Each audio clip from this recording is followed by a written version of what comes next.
Here's today's In Touch devotion. Today's scripture reading is 1 Kings chapter 3, verses 5 through 14. In Gibeon, the Lord appeared to Solomon in a dream at night, and God said, "Ask what you wish me to give you."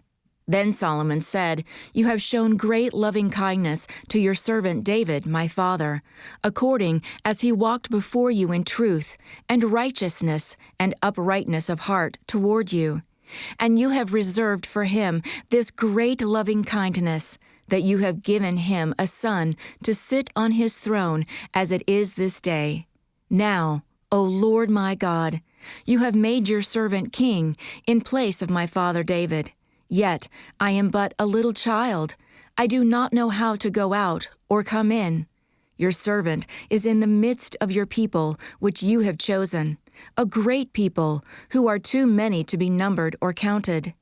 So give your servant an understanding heart to judge your people, to discern between good and evil.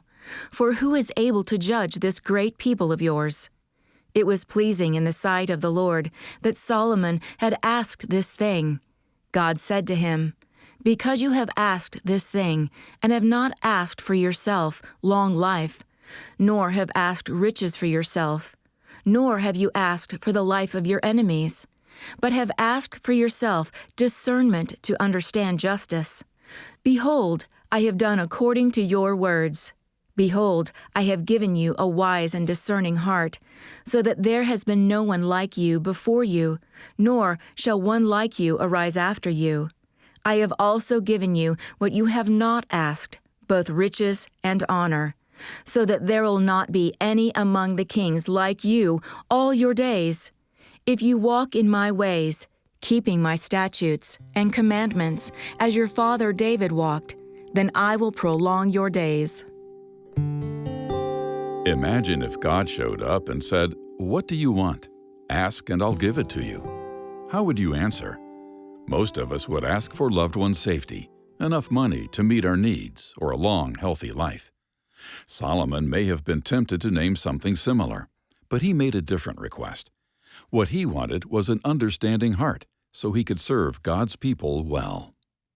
Solomon's life was full of personal needs and desires, not so different from our own.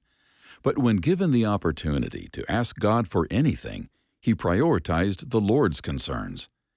God was so pleased with the request that he gave Solomon not only wisdom, but riches and honor as well. This encounter foreshadows Jesus' words in the Gospel of Matthew.